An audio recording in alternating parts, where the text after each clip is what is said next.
So is this a significant step towards a crackdown on corruption, or is it just an eyewash? Let's debate that. We've got a very special panel joining in on the show this evening. Harish Salve, Mukesh Butani and Sanjeev Aga. All three of them need no introduction. Thank you so much, gentlemen, for taking your time out and joining us right here on ET Now. Mr. Salve, I'll start with you. What is your view? Do you see this as a significant step towards a crackdown against black money and corruption, or is it a bit of an eyewash? See, first of all, let's be very clear. It's becoming popular to whip up this whole sentiment as though the bulk of Indian wealth is lying secreted in foreign accounts, and as Mr. Jethmalani or somebody was saying, 3 lakhs per head is available. This is all, according to me, a big hoopla without any substance. Corruption is very different from black money. Illegal money, money relating to crime, proceeds of crime, corruption and black money are 3 or 4 completely different things. If a politician has received a bribe and kept it abroad, it's a serious criminal offense. If somebody has received money for carrying out extortion, for carrying out a kidnapping, for carrying out a murder, for drug smuggling, that's a serious criminal offense. Those are completely different. The other issue is by under-invoicing of exports, over-invoicing of imports, you've taken some monies out. That is cheating your companies. If they are public companies, that's a corporate offense, and that is black money. Fourthly, you are entitled to receive some income. Instead of receiving it in India, you receive it directly overseas. The only person you're cheating is the taxman. That's a completely different thing. Now, if you stratify all of this, I don't know what we are talking about when this general hula about black money is going on. Mr. Aga, if I may bring the same conversation to you, I mean, this was all very good political rhetoric, and like Mr. Salve says, this is whipping up public sentiment. Will you agree that black money is not necessarily corruption? Are we chasing or barking up against a wrong tree in this instance? No, Supriya, we are barking up the right tree, and we are only barking, and the barks are yielding no result. It's not a question of whether it is black. There is a list. I'm not imputing that the list contains black money. Let us just say there is a list. It could be white money, it could be genuine money, but I'm just giving you a couple of data points. 2 days ago, I heard an interview of Mr. Chidambaram, I think on NDTV, and he was saying, and if I remember his words, that I did not ask for the list and I was not given the list. And he says that he has not cited the names other than the 17 or 18 names that were given to the Supreme Court. He does not say, but I can infer that he's implying that he doesn't know the other names. The other finance minister in those years, Mr. Pranab Mukherjee, doesn't know the names. Dr. Manmohan Singh doesn't know the names. Sonia Gandhi doesn't know the names. If you ask me, this is incredible, number one. Number two, over the last 1 year, people of the eminence of Mr. Arun Jaitley, Mr. Ravi Shankar Prasad and Mr. Yashwant Sinha have been emphatic that the moment they come to power, they will disclose the names. There is nothing coming in the way of disclosing the names. And these are people of very senior, they have a lot of knowledge and a lot of experience, and they speak with authority. I have very high regard for them. And this sudden shyness that, I'm not interested in the first 3 names, I'm interested in the last 3 names. And I'm not saying it's black money. Damn it, just give the list.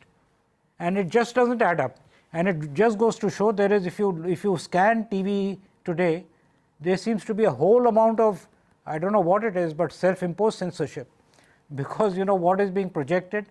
This is a big issue. There is a list. Come on, share the list. One of the reasons, and Mr. Butani, if I may come across to you, because this has tax implications, one of the reasons that the government has given so far, at least both the UPA and now the NDA seems to suggest that these names could not be disclosed for 2 reasons. First, there has to be a prima facie evidence of wrongdoing, and then only could those names be made public. And the second one, and this is used all the time, is that it will jeopardize the tax agreements that exist between nations, India, France, India, Germany, India, Switzerland. Which of these really sound credible, and do these tax agreements have any weightage at all? Because, we are seeking black money, we can't get it because of these agreements. What do we do with these DTAs or whatever else they're called? The tax agreement will assume significance in situations where competent authorities between two states exchange information. So for example, if the Swiss competent authority was supposed to share this information with the Indian competent authority, there are safeguards within the tax treaty to be able to share the information. Now, sharing of the information is at two stages. One, if the tax authorities in India have a reason to believe that a particular person is not being fulfilling his tax obligations in India, then they can seek information. The second stage of information is assistance in collection of taxes. All of these are provided for in the treaty. Now, a couple of things have happened. India has a very wide, comprehensive range of tax treaties with all the countries, including with Switzerland and all the countries that you described.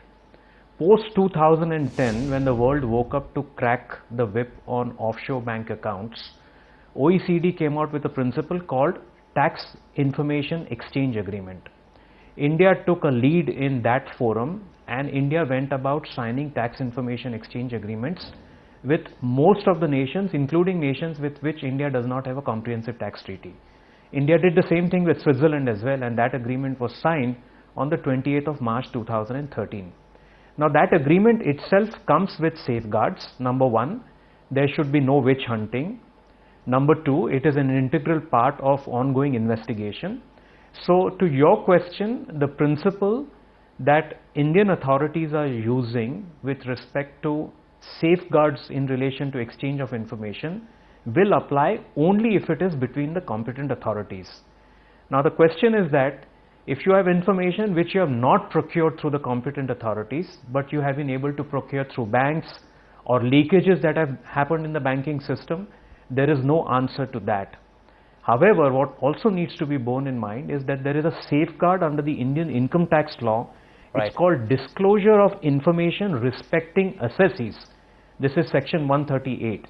Now, this respect for assessees is enshrined in the income tax law itself, and the government will have to go through a special procedure, including a gazetted notification, demonstrate that it is in the public interest, and then only disclose information. So you need to now fulfill obligations at two levels.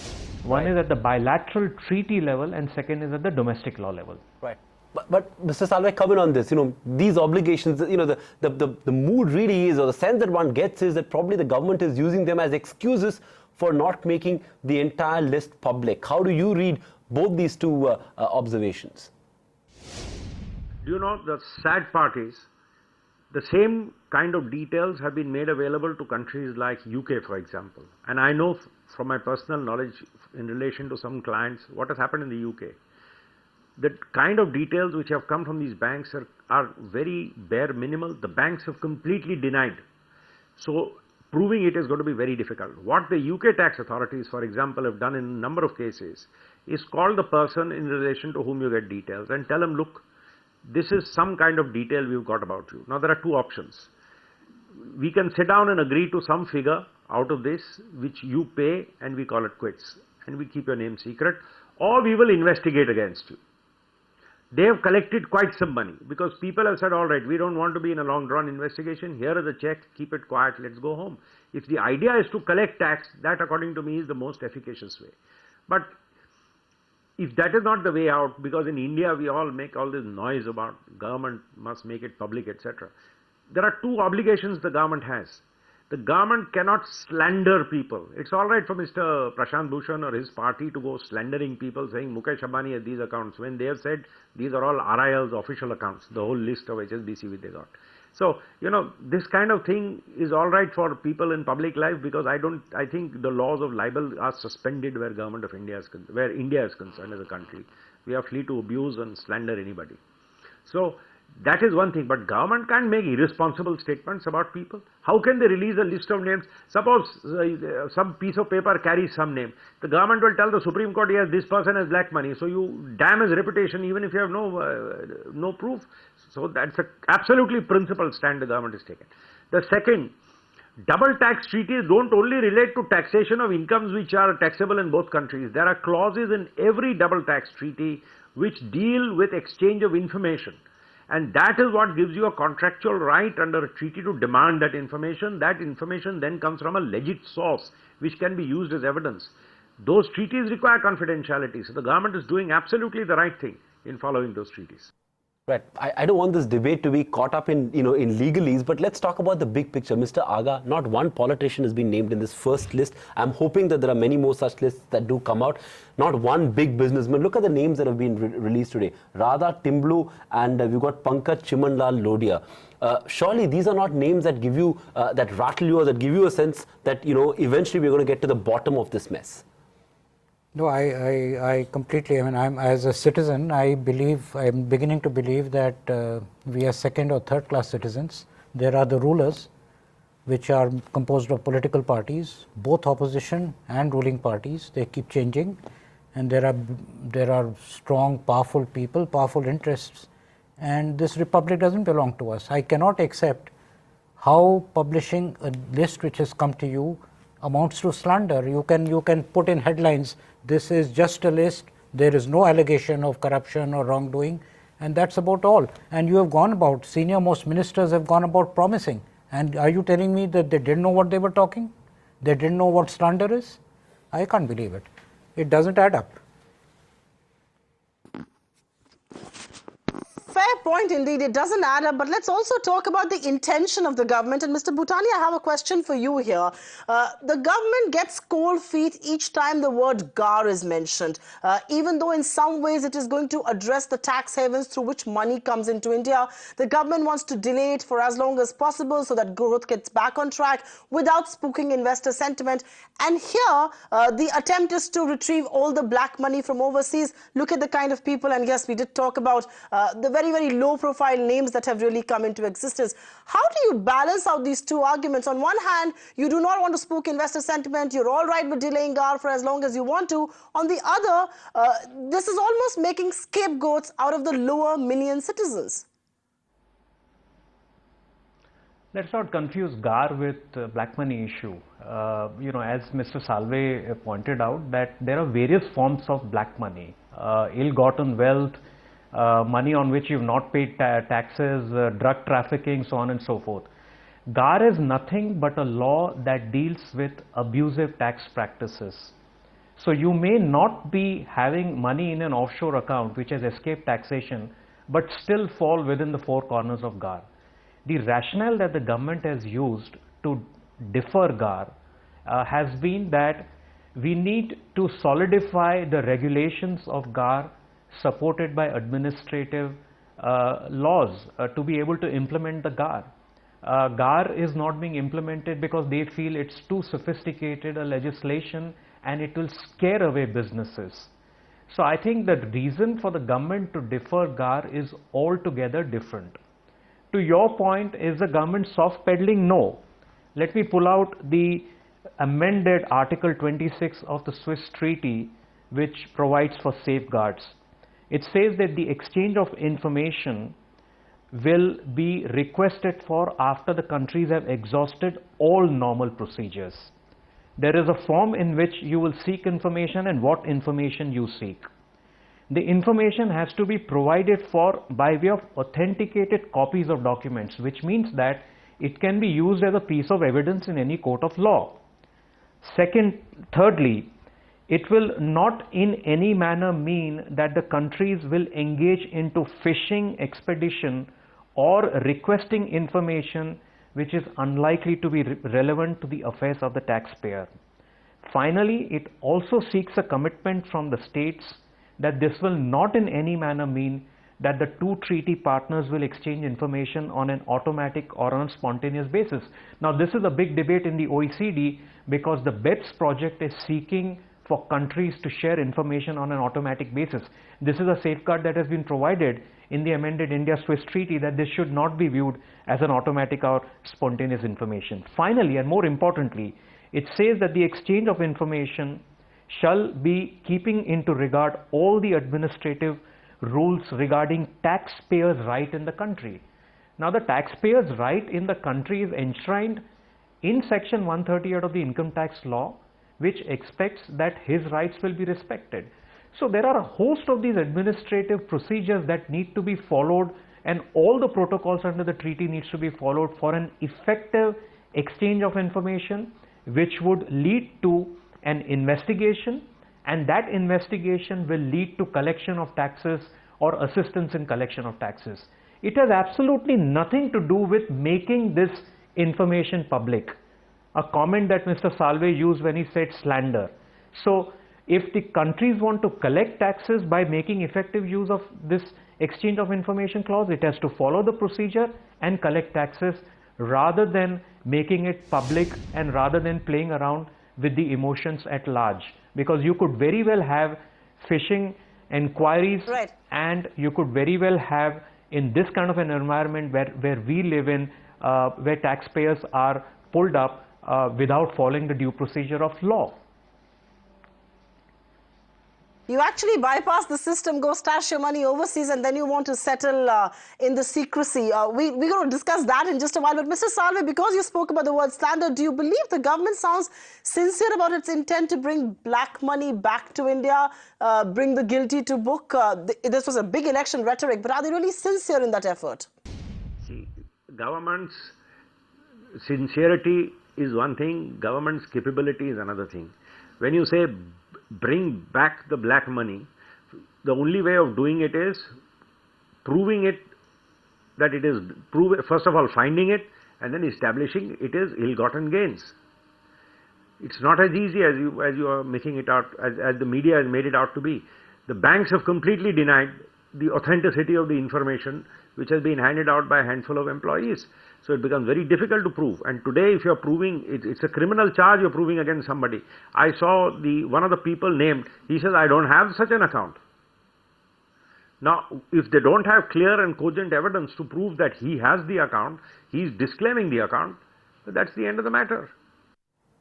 Fair point, but Mr. Salve and Mr. Butani, it's not the media that's made this issue. It's not the media that's raised the expectations. It's this government that raised the expectations. It's this government that went to elections with a promise that in 100 days the list would be out and all that. And today one does get a feeling that it's probably done a U-turn. In light of this, Mr. Aga, do you think that the government is indeed sincere in its efforts to get the guilty to book, to come out with the names as and when the legal issues are addressed? And, there seem to be genuine issues like Mr. Butani and Salve are pointing out. But surely these could have been looked at ahead of elections as well. These are experts and I'm an ordinary citizen, but I don't buy these legal excuses and these. I go by behavior and I find the behavior very suspicious, very fishy of all politicians when they get to power. I don't know, I presume there are wheels within wheels, there are forces at work, I don't know what they are. I'm not able to figure out why did Mr. Chidambaram say that he never even saw the list? Such an important issue, he didn't find any curiosity. It could be a matter of national security, financial security. He says he never even saw the list. Now this government says, what do they think they can put a lid on this list forever? If not, what is in their minds? Is it a matter of playing for time? I frankly don't know the answer. But this business that we've got to look after reputation, this and that, it just doesn't. I mean, these are people who were singing completely different tunes 6 months ago. So it is incredible. I mean, I don't believe it. Mr. Butani, moving away from the intent, one of the accused says that the account was opened while he was an NRI. All genuine documents were provided. Do you think there could be a significant number of these so-called genuine or legal, bank accounts in a lot of these Swiss banks? Could that be a possibility as well? I think it will be extremely speculative if I give any answer to your question. But if this is the question you are imposing, this is suggestive of the fact that if the government doesn't undertake investigations properly, there will be an element of witch hunting that's likely to happen. It's very much plausible to assume that people would have legitimately remitted money outside India following the RBI norms. It is very much possible that an individual was a non-resident and he earned income at that point in time.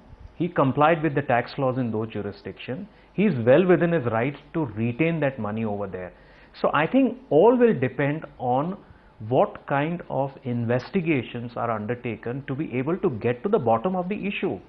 I think we are confusing the statements made by politicians before the elections with how they should go about fulfilling their promise.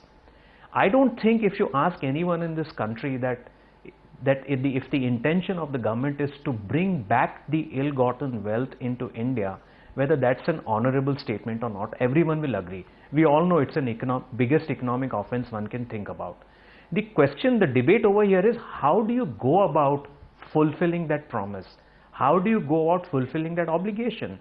And when you have to do that, you have no other option but to follow the due process of law, but to respect the international convention, but to follow the protocols that have been laid down as a part of exchange of information clauses. And that is the only way for you to do that. I don't think anyone is being stopped or being prevented from levying tax or trying to bring those people to task in the process of fulfilling its obligation. The question is, how do you go about doing it? Fair point indeed, and one of the reasons that they shouldn't do it is not announce it in political rallies. Study the pros and cons before you make those tall claims. But Mr. Salve, if I may ask you, just on legal grounds, what do you think will be the government's next legal move in this entire case? This is just the first list, only 3 names announced, many more coming, we are told. How soon before it actually commences prosecution? I don't know what material they have. They only disclose something on affidavit. So we are all jumping to conclusion about prosecution. They have to first make an assessment. I don't know whether they have enough material to make an assessment. Prosecution is step 3. They will make an assessment, they'll impose a penalty, and then they'll launch prosecutions. All right, so let Mr. Aga have the last word with us here in the studio. Mr. Aga, what's the way out of this? I mean, are you hopeful of a solution at all? And like Mr. Butani said, let's not doubt the intent. Probably the question is, how do we go about getting that black money out? Again, who am I to argue with people who are experts? But I would put it out. This is a list which came to me. I didn't ask for it. It came. I would put it out as ostensibly a list of white money.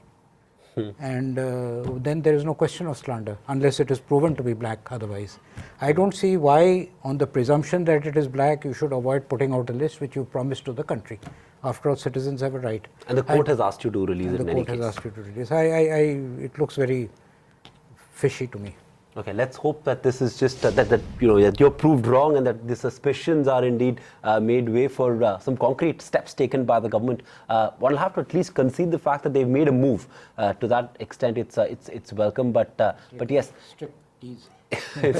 Strip tease, as Mr. Aga calls it. But let's see how things unfold. Mr. Butani, Mr. Salve, Mr. Aga, thank you so much for taking time out and joining us with that fascinating debate right here on Business Tonight. Hopefully, the government will walk the talk on this black money controversy. Find us on Facebook at facebook.com/ETNow and don't forget to click the like button. You can also follow us on Twitter at ETNowLive. To stay updated with all our programming, hit the subscribe button on our YouTube channel by logging on to youtube.com/user/ETNow.